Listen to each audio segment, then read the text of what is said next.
Welcome to the Awakened Goddess Show, your source for inspiration, wisdom, and personal discovery.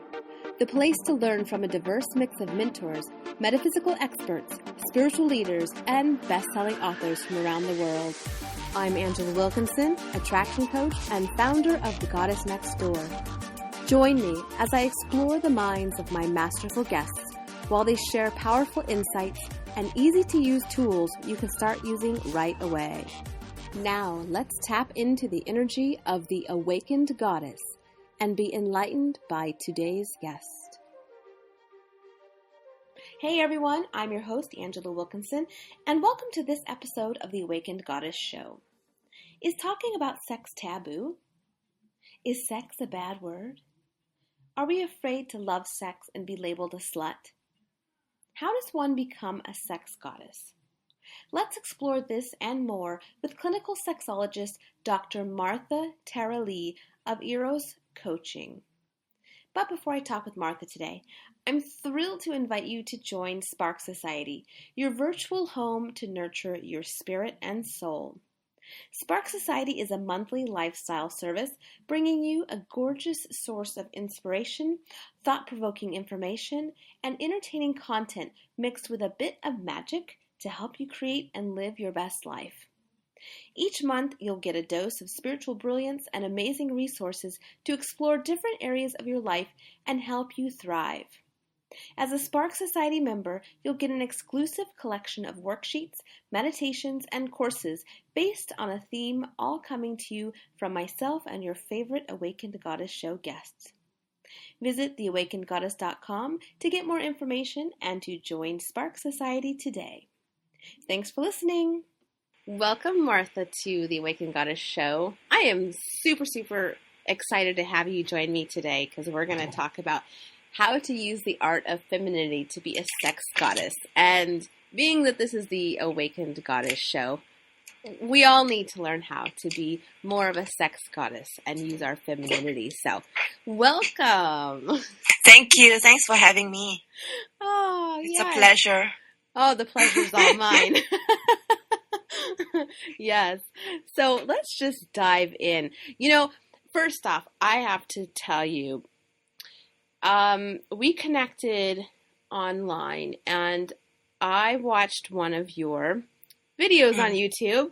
The video was a demonstration of an energy orgasm.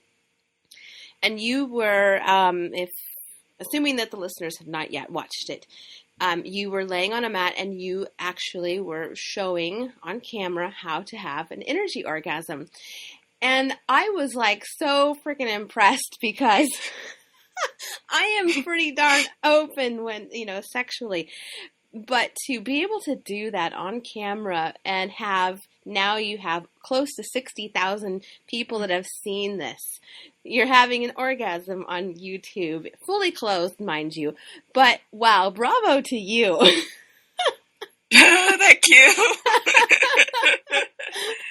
Yeah, it was really just something that I really wanted to do as part of my training as a sexologist. I went to workshops and I learned that I was very sensitive to energy, and I knew if I did a full body orgasm on camera, there would be a response in my body. Mm-hmm. So I wanted to launch it as part of my yearly Masturbation Month campaign, which I did last year. Mm-hmm.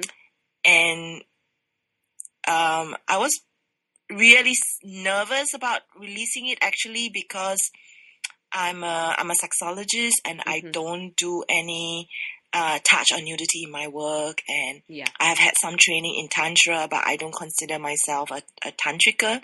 Mm-hmm. So when I released that video, it is really quite a different kind of video that I would usually release. It was just me doing my thing and just wanting to share what I knew. Mm-hmm.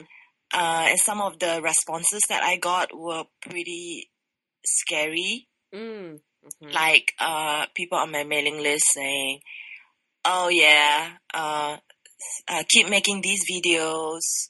You really turn me on." Oh, boy. And it's really it really drains my energy when men do that, because they don't get the intention behind my video. Yeah. And they again objectify me as, you know, like something to pleasure, to turn them on. So it can be very frustrating. And there were some very genuine questions around how to have a full body orgasm or energy orgasm, where people can go to learn more about their bodies and their energetic responses to pleasure or sensation in their bodies.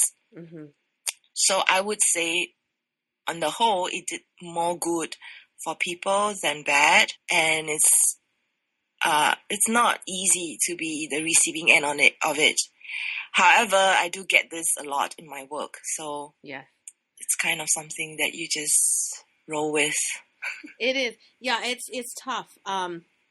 You know, myself, I actually have also dabbled in clinical sexology, and I had put some things online, and yes, it is really the energy that comes at you, especially from men, can be very draining, and it can be very challenging to maintain your integrity and the positive energy around it, because it kind of just it taps into, I think, like, gosh, greater consciousness of, you know, the pain we have around sexuality, and how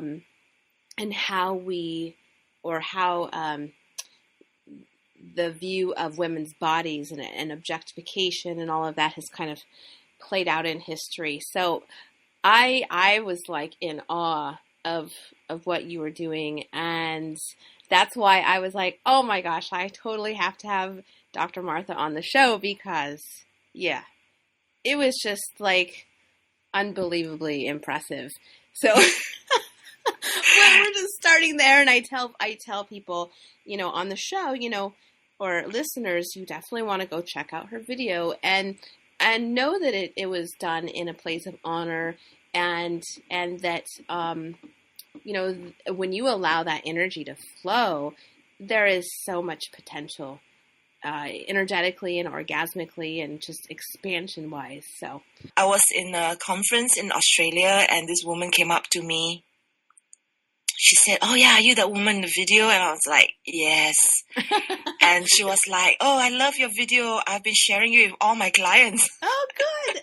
Oh, that's awesome. Yeah, so there are people using it as a teaching video, and that's fine. I just had fun doing it. I just tried to be as real as possible. I wasn't trying to be anything, just be myself. The videos I put out, that I do it because I'm scared and I really want to put it out, get a really good response. So I've done videos of me like dancing in the rain. Another one of me just doing what I call ecstatic dance in the sun. And these are the videos that people want to watch because it's unusual, I guess. And I like to think it's the playfulness and the childlikeness in me coming forth that people want to see. And that probably feeds something in their soul versus the one that I just speak from the head. You know, as a sexologist, I want to educate the public, and that's what I'm going to say. Those don't work so well. Well, and you know, I think that people can really relate to that if they are entrepreneurs themselves, because, there's definitely a different energy that you're coming from when you're in this role of your profession, and for you being a clinical sexologist. Versus you expressing and living that source energy and letting it flow. So, very cool. Very cool. So, I'm curious, why did you ever become a sexologist? Because as you know, I'm a Singaporean. I'm Singaporean Chinese by birth, and recently our founding Prime Minister Lee Kuan Yew passed away. They just had this huge funeral for him, and a lot of people don't really know that much about Asia. They think, some of them even think Singapore is part of China, which we are not. We are the most modern country in Asia. Mm-hmm. And even though we're the most westernized, the most successful economically, however, because of us being Asians, we still have a lot of Asian values and quite conservative and traditional. Mm-hmm. So somehow, because both my parents had a slightly higher education, both finished high school or secondary school, and back then a lot of people only had very little years of education. Mm-hmm. So somehow my mom is a little bit more positive about sexuality, and so I grew up with this distinct belief that sex was something that I'm going to look forward to when I grow up. Mm-hmm. And so I've always had a really curious, positive, open attitude about sex, even though we don't really talk about it. Mm-hmm. So it's not that different from a lot of Asians. So I've worked in corporate communications for 8 years. Then I started a nonprofit for 2 years. And when I was at the crossroads of life, I realized that when I was doing volunteer counseling, that I actually have a gift in just becoming extra patient when it comes to speaking with people with problems. Mm-hmm. And I realized I really didn't know where that was coming from. And it wasn't pity, it was empathy. Mm-hmm. And it was just so natural for me. I realized, whoa, I really need to, and I really want to help people one-to-one versus what I was doing in my previous career, working with the masses, mass communication, doing PR, marketing, advertising. And I felt it was, after a while, soulless. So I wanted to work with people in that way, and I wanted to combine my interest in sexuality. So that's why I spent all that money, went to San Francisco, got my doctorate. And it's really very unusual. Mm-hmm. However, for me, because of who I have been all my life, which is to just listen to my heart, what I wanted to do. I guess being the firstborn and having to fight, for what I wanted all my life, it just became a practice of following what I really wanted to do, just like the full body orgasm that I did. Mm-hmm. Yes. So I began to realize the things that makes me excited and scared are the things that are worth doing. So it was really hard the first 2 years when I was starting out to be a sexologist. And I just held on to that belief that what I had to offer was of value. And I wanted to hold that space for people who wanted to seek help when it comes to sexual issues and didn't know where to go. Mm-hmm. So I'm very, very grateful that I'm able to help people in this way in Singapore. A lot of people who happen to live in Singapore also come to see me. Mm-hmm. I have a lot of clients who are migrants or expats. So I work with people of different nationalities and races, not just Singaporeans. And I'm just very grateful for being able to do this work. Yeah, well, I can definitely feel your passion and that you're totally in alignment with what you do, and that's an amazing gift to be able to do that.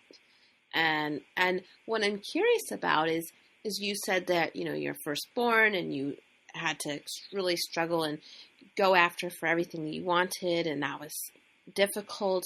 But then it sounds like at some point there was a turning point for you where you shifted into more of the feminine and allowing. I'm wondering, I know for myself, I've really struggled with that. So how did you make that shift? It's actually a long story. I actually grew up really hating being a woman because I was told, especially since I'm Asian, with all this face that Asians are really into. You have to respect your elders, and there's a lot of, kids should just shut up.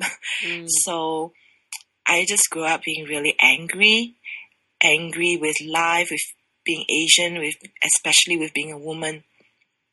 And it wasn't until I was training to be a sexologist, suddenly I saw value in being a woman because I can help more people through my work.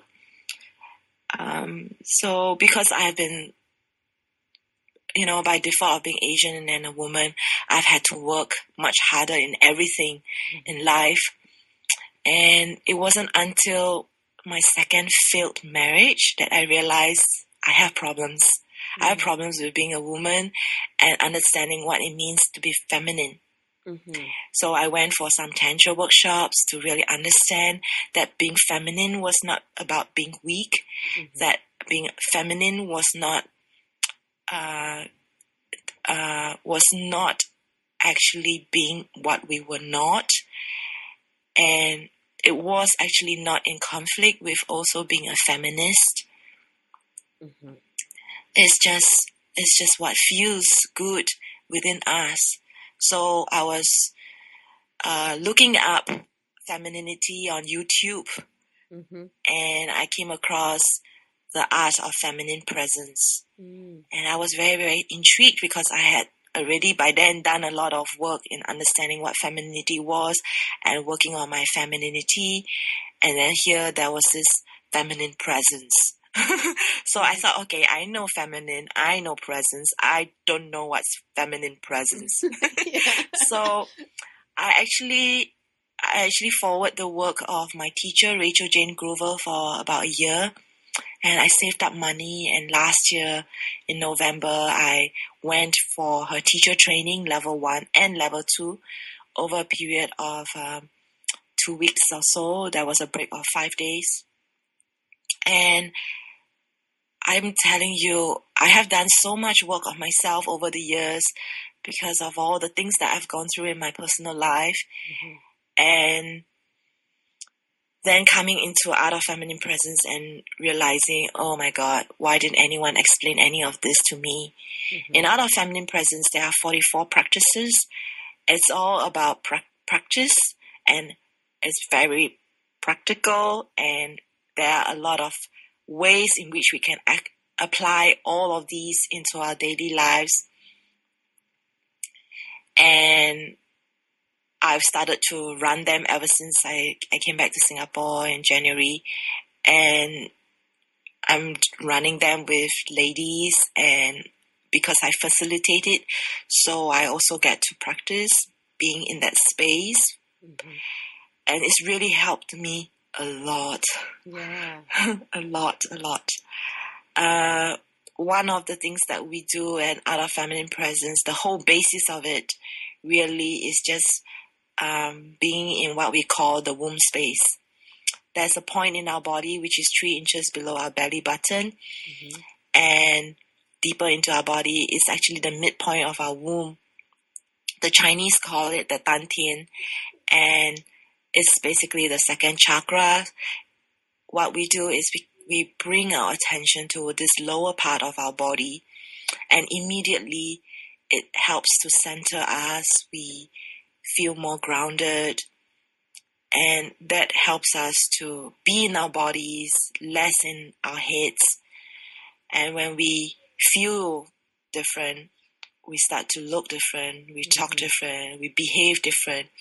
We're just much more intuitive, and this really helps us to break some of these patterns that we always do of just reacting. And that really helps us to be just much more alluring and attractive, and attract opportunities, people, even have better relationships with our partners. Yeah, those are all great things, right? Yeah. Even as I am speaking now. Mm-hmm. Before I was still very much like, oh, we're starting the interview, and Yeah. and now I'm just much more mindful of Mm-hmm. being in womb space. I'm not sure if you can tell, my voice is Yes. deeper and slower, and I'm not trying to go deeper or slower. It's just what being in womb space does. Mm-hmm. Okay, so tell us again where it is. It's take your belly button in, but it's lower. So. Yeah, so about 3 inches below, Mm-hmm. and you focus inside, so it's below and inside. So visualize it as the midpoint of your womb, the center of your womb. Mm-hmm. So it's not something you actually feel, it's just something you visualize, and it can help with visualization if you imagine something there, like a crystal or a diamond or a flower opening. And this is how we can also begin to visualize through the practices that we do at Art of Feminine Presence, drawing energy from earth and charging this area in our bodies, because for sexual energy to move in our bodies, we need to have, first of all, movement. Mm-hmm. And we can do this through breathing. We can do this through our intention. And energy cannot move in our bodies if we are stagnant and if we are not aware of our sexual organs, really. Mm-hmm.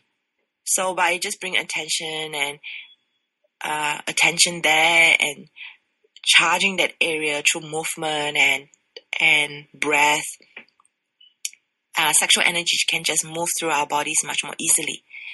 And this is how I feel the lives of many men and women can change, because they realize it's just something much more subtle and yet it's worth cultivating, because that's so essential to whether you are lit up or you're not.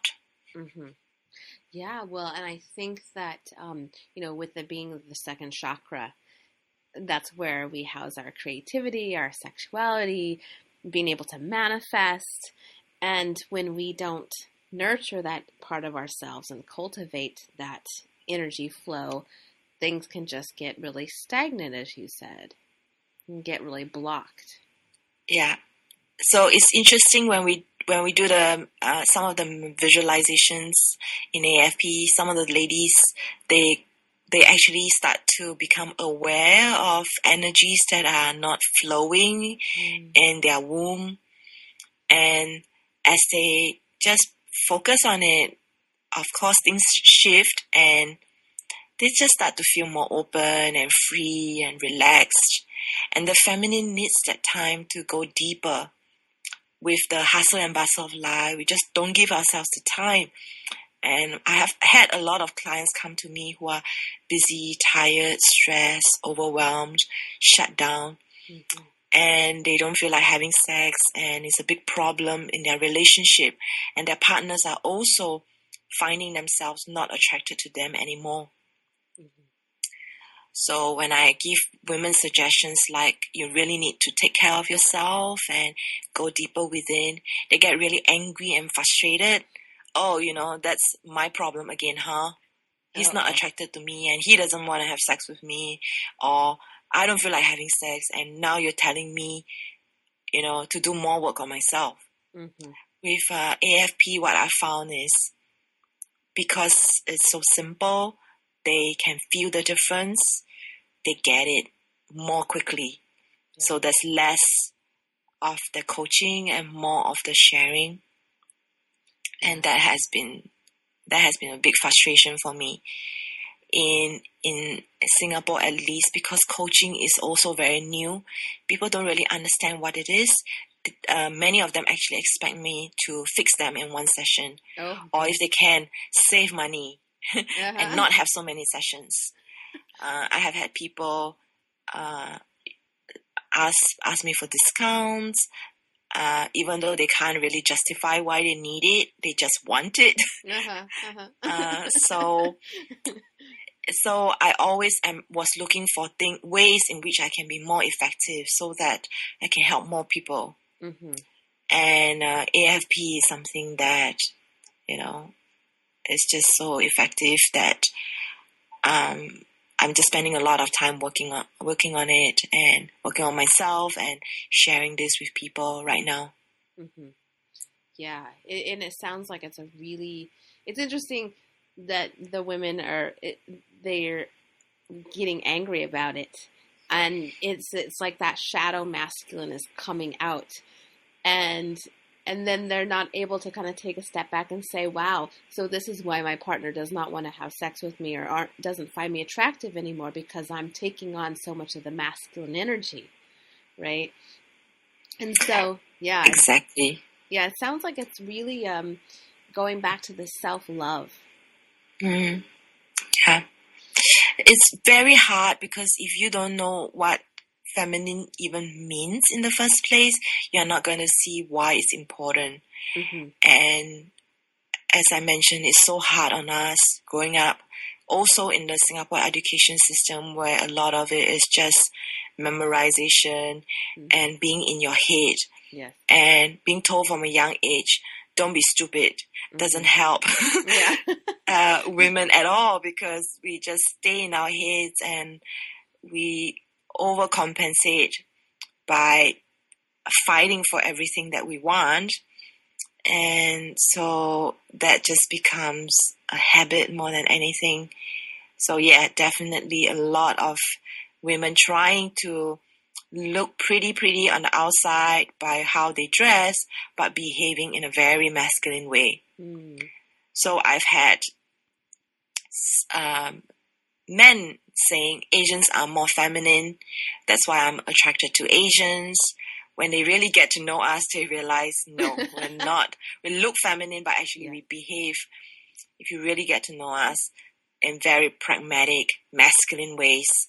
And that becomes a problem because it's this whole projection that they've made about Asians, regardless of whether we are Chinese or from Singapore or China or Thailand or Malaysia. It doesn't matter. A lot of it is just a matter of degree. Yeah. It's when we're socialized to value the masculine qualities so much. It's, I think you talked about value and worth earlier, and realizing at one point that there was value and worth in being feminine. So why don't we go there? Let's talk more about what is the value and what of being more feminine, and what are some of those things that maybe people wouldn't think of as being feminine qualities or that feminine presence. When we think of feminine, we think of soft and we think of weak.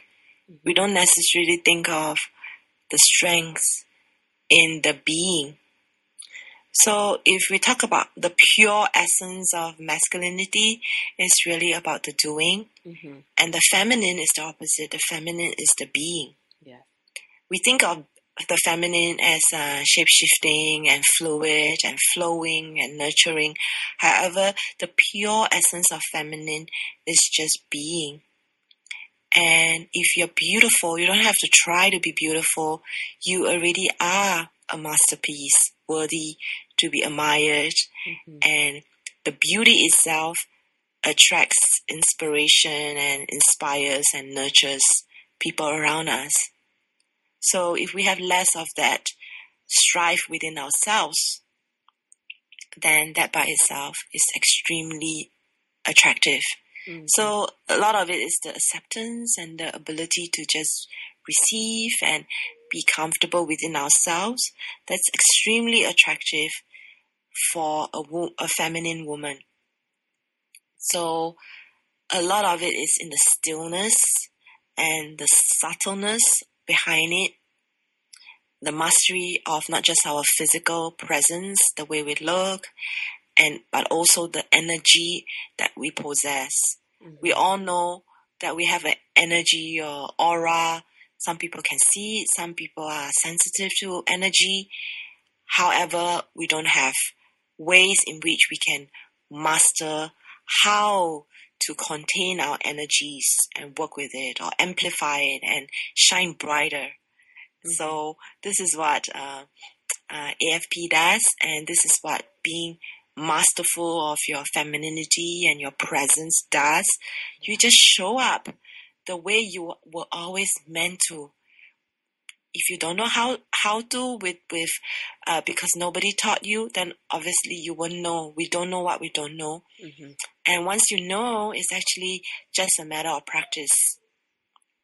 And that's how it's changing my life, because now that I'm aware of my physical energy and the energy around me, I realize there are ways in which I can feel safe and not be overwhelmed. As an introvert, as somebody who's very empathic, I just get so scared with all these people coming to me, wanting things from me, sucking my energy, feeling drained, and all this like vampirish energy sometimes I get from men as well as a sexologist. So now AFP has helped me to just be strong, feel strong, stay strong. And it's okay to have my unique brand of feminine essence. My feminine feeling that people get from me is going to be different from another woman. And it's safe for me to appreciate and admire all goddesses out there the way they are. And when I am okay within myself, I give them permission to shine. And that's so true. It's that actual being in alignment with yourself, letting go of all of the layers that we've maybe piled on, and trusting that that's enough. And like you said, I love how you put it. You know, you have your own flavor of your feminine essence, and there's just like so much beauty in that. And when we think about attraction, like, you know, I look at love attraction, and when we're emitting that is so sexy, that is so attractive, and that's what men fall in love with, men and women. Yeah. Because we are scared, so we put up defenses that we don't really know about, and these are energy blocks, and so we look very stiff in our body and very stern in our face, including our jaw. And of course, the connection with our jaw and our face is connected to the tightness of our vagina. So the softening actually makes women much more powerful. So we don't realize this, and we become really stiff in our attempt to project and to protect ourselves. And so I realized the softening is actually our strengths as women. Well, I'm curious how you stay in this feminine presence when, say, you have a partner or you have a situation that you're not pleased with. Yeah. This is why I have 2 failed marriages, because I didn't know I was speaking to my men in the masculine, expecting them to rise to the occasion by belittling them and nagging at them and being direct and telling them what to do. And of course, there were many other issues why I had to end those relationships. However, I own my part about not being an effective communicator in that regard. Because of my training in corporate communications, I've always been taught to not say in 10 words what I can in 1. And actually, the feminine way of approaching a man or communicating with your partner is about the indirect way. So yes, you may need more words. However, on the long run, you're not belittling your partner, and you are actually speaking in ways that builds up the polarity of the relationship. They feel that you respect them. And that's a big part of how a man feels attracted to a woman. It's very interesting how women who are trying to be direct and speak their minds the men I have worked with say they feel threatened. They feel that the woman is undermining them and is trying to one up them. And that's totally not our intention at all. However, this is the way the man is perceiving it. So perhaps we need to be much more softer and indirect than we ever realized. And that's what I always say in a very blatant way. Only stupid people do the same thing in the same way and expect different results. What was not working for me, I knew was not working. I didn't know what else to do. Until I learned that there is a feminine way of approaching your partner, I realized that my life would have been so different. Yeah. Well, and I think with, communicating online and all the social media, and being, career-minded women or whatever, it is very difficult to be able to stay soft and feminine and communicate, especially when you know what you want. Yeah, I mean, it's like how you communicate. There's just so much power in what you say and how you say it, and boy, I think that is a skill in being able to communicate effectively in the using more of the feminine presence. So, wow. We always tend to see work as something we can see. There's an end result. There's a product. That's something you see. A working document, a book. These are things we do and then we get. The feminine, the nurturing of your feminine is not necessarily something you can see. It's something you can feel.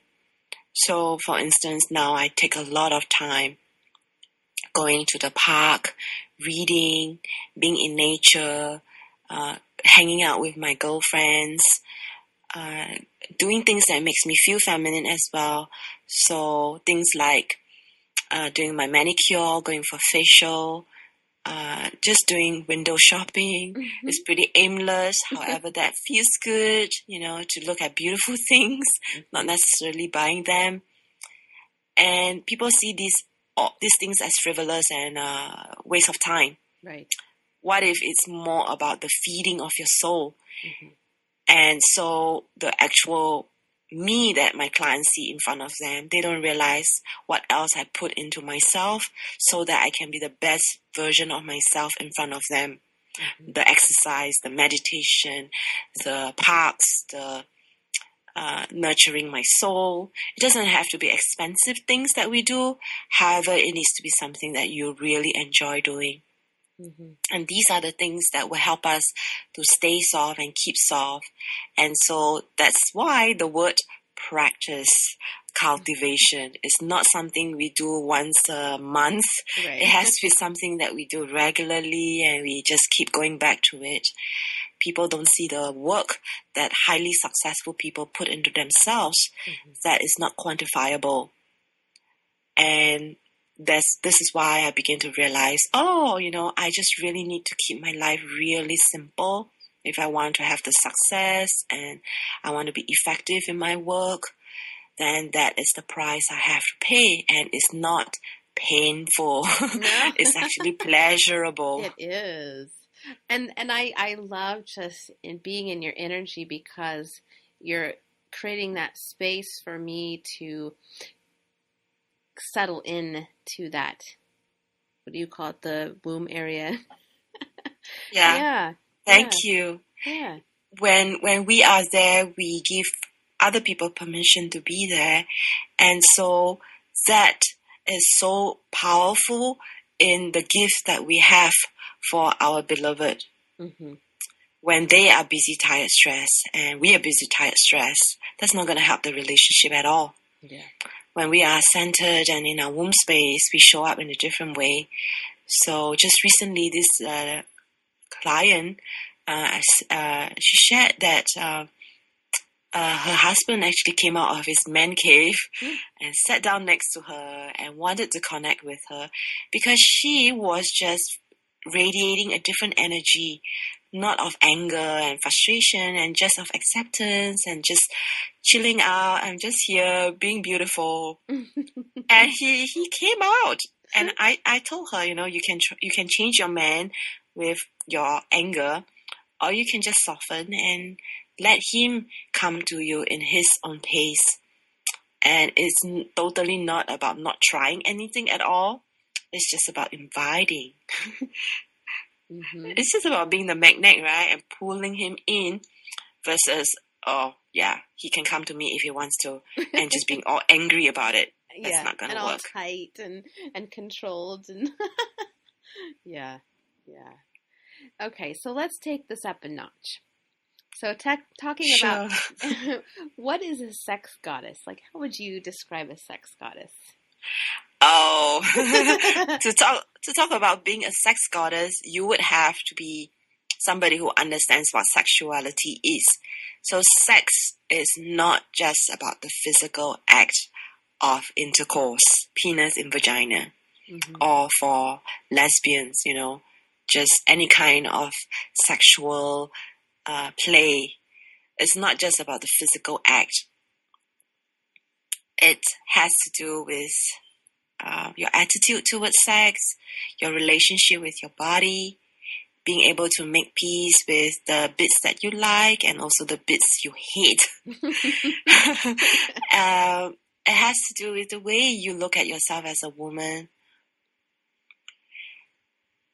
making peace with all the negative messages we received growing up about being a woman, and with whether we should show this bit or that bit, we hide our breasts or we hate our hair.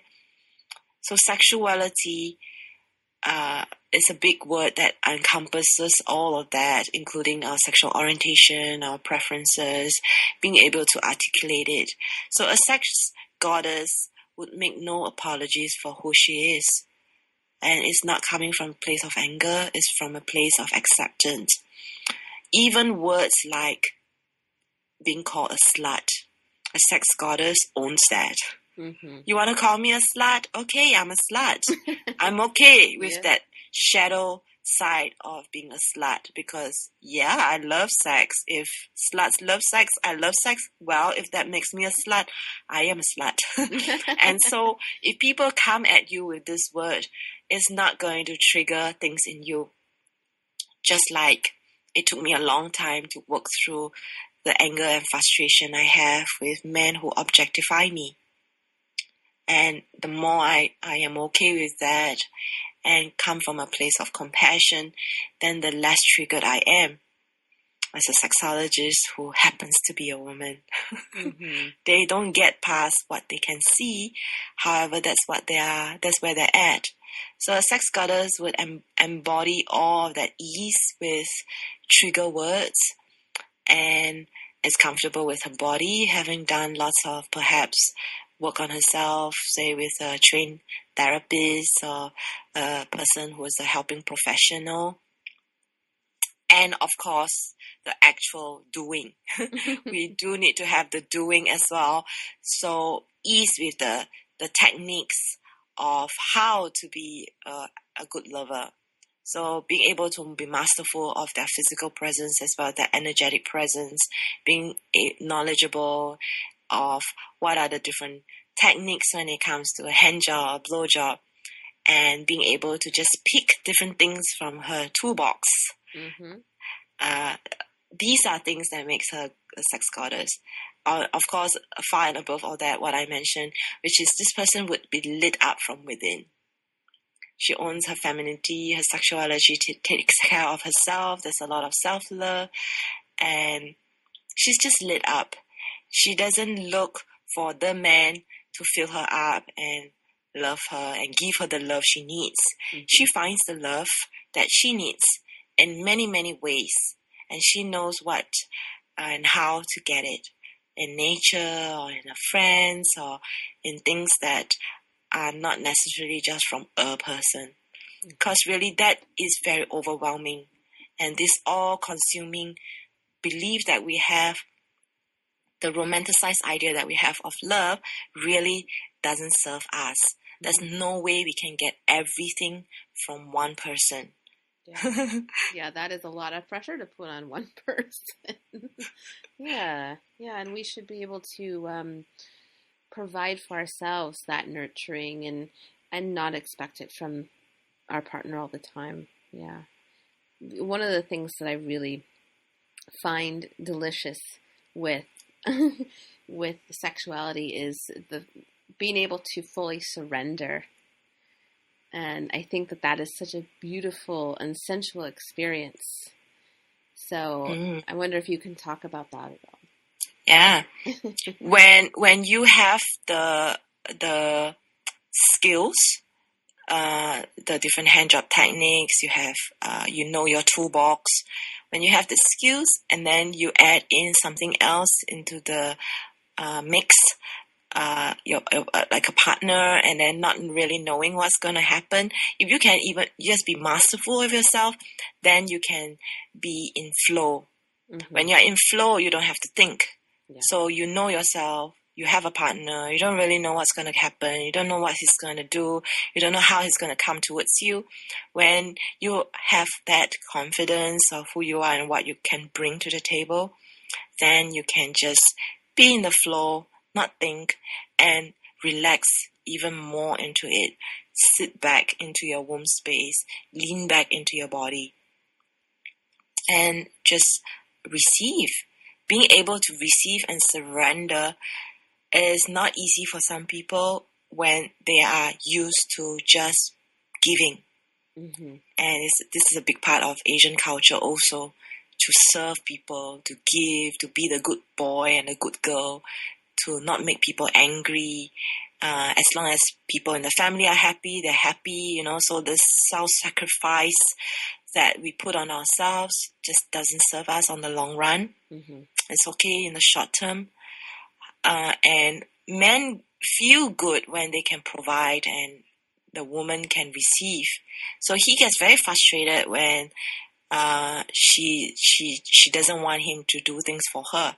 He wants to do things for you. If he wants to and you stop him, it's basically saying no to his love. And after a while, he's going to give up. And one day you're going to wake up and wonder where all that love went. Yeah. Well, because you're basically emasculating him. That's right. We don't want to emasculate our men. We want masculine men. Oh, gosh. I'm hearing your desire. Yes. So how does a woman become more of a sex goddess? Being able to own that and saying, well, there's lots of things that I may not know about from what Martha just said. I'm curious. I'm going to look up some websites and read some books and subscribe on maybe Google alerts, some things about my femininity. So there are lots of women now coming forth, lots of women and teachers coming forth with articles and about their own feminine journey and how they've reconnected with that side of themselves. So by reading how other women have gone through their own journey, that you can just draw from it and get inspiration and start working on that. And this work is highly pleasurable. Yeah. It's less about doing a lot of things and more about enjoying each step of the way. Yeah, and I think getting all that information and then also not getting stuck in your head about it and getting worried about, oh my gosh, am I doing this right? Am I doing it wrong? How do I do it better?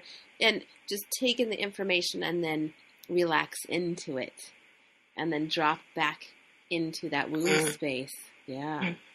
I have people who say things like, oh yeah, tell me the 10 steps. It's not going to be the same for every woman. Right. So checking into your desire, which one is the one I should do first? Mm-hmm. So less second guessing and more of the practice of listening to yourself. Yeah, I get that a lot from men and women. They just want the formula without understanding that a lot of it is intuitive. Mm-hmm. Yeah, and I think there's a lot to be said about that. Trusting yourself, trusting in the flow, and the more that you can be in that space, the closer you are. Yeah, cool. Yeah. So these practices we do with small things. Like for instance, I used to check into my body and say, okay, what food should I eat now? And these things allow me to develop confidence of trusting what's good for me. Mm-hmm. And so now I do it with bigger things like, should I appear on this radio show? Should I work with this partner? If it's like a hell yeah, and I'm excited about it, like I can say now I'm an awakened goddess because I have the show to prove it. So these things, feeds our desire. And the more we do it, the easier it is. And it becomes a way of life. And then life is no longer a struggle. And it doesn't have to be painful. Mm-hmm. These practices do take effort. And we often fall into habit. However, the more we are aware and we catch ourselves, the easier it becomes. We do not want to do what other people around us are doing. Mm-hmm. By doing all these extra things, yes, it's challenging. It does take effort.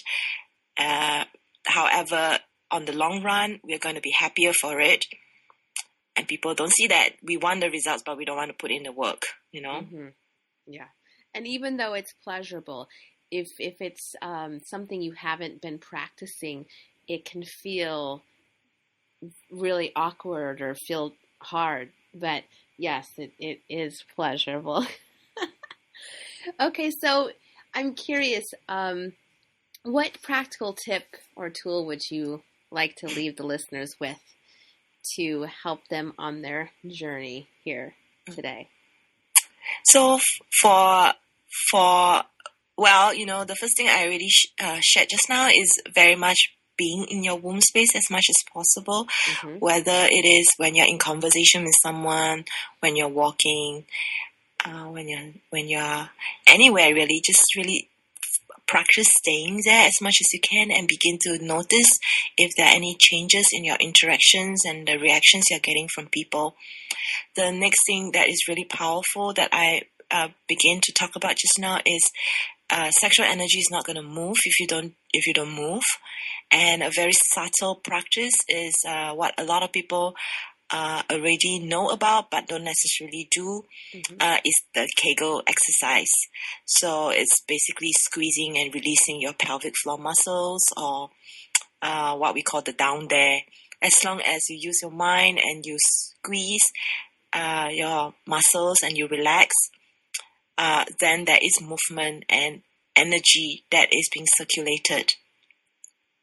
So it's the same feeling that we get when we are trying to control ourselves from peeing. Mm-hmm. So we squeeze, trying to hold back our pee as we look for a bathroom, and then relaxing the muscles down there. Mm-hmm. That's Kegels. Mm-hmm. So it's there are many advanced ways in which you can do it. However, I would just say just start by doing it in any way you can, and doing it every day. Mm-hmm. It's not going to become a strong muscle if you just do it one day and then you think that's going to change your life. Yeah, it's a practice, and women and men actually should do it a little bit every day. Mm-hmm. If you look online, lots of articles say do a minimum of 30 a day.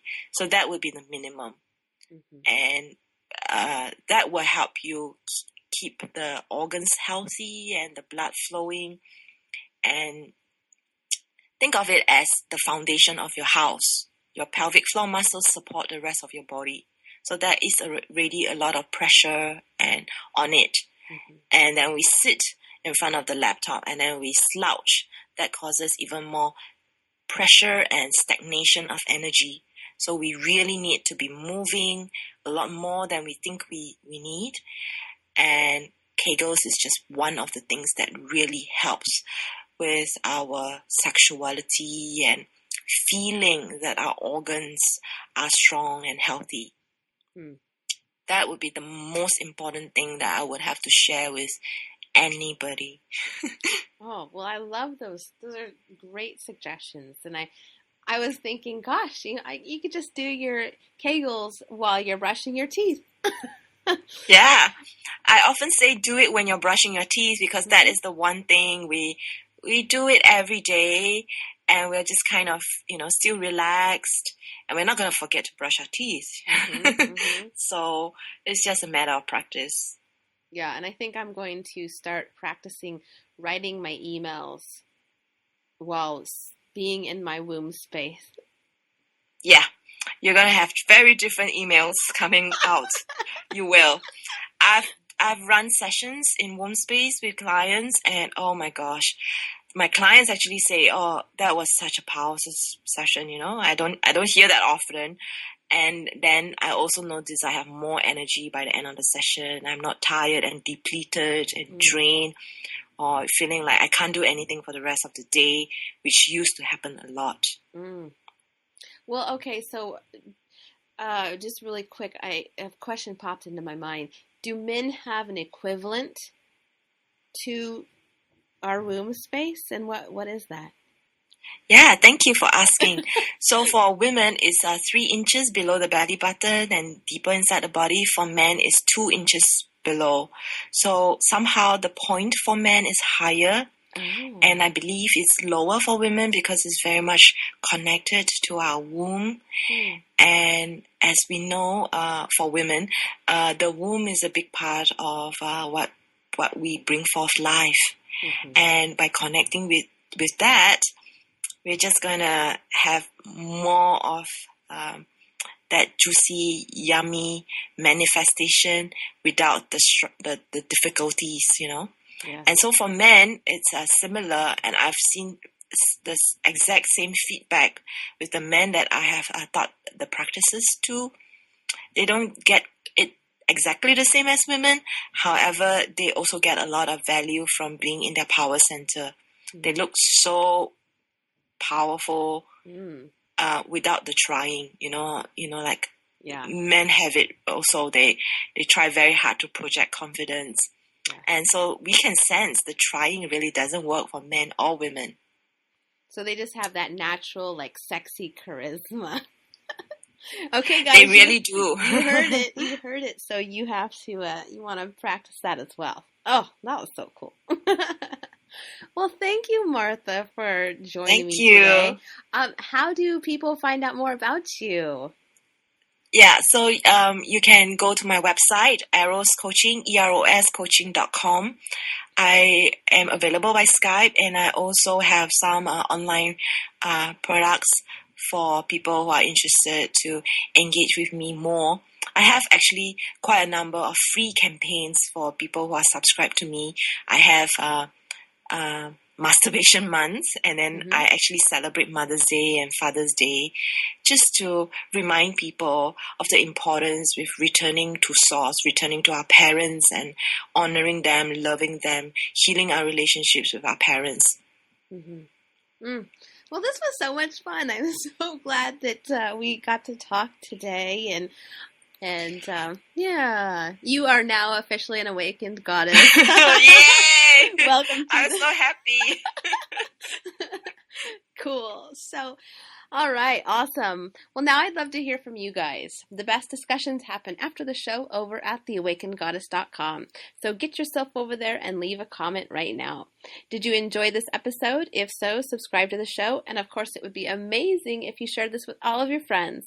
And if you want even more incredible resources, come on over to theawakenedgoddess.com and sign up for email updates. And so until next time, goodbye, everyone. Thank you for listening to this episode of The Awakened Goddess. I hope you enjoyed today's show and took away something you can start using in your life right away. For more spiritual insights and to listen to more episodes, Subscribe to The Awakened Goddess Show at thegoddessnextdoor.com and discover wisdom that'll change your life.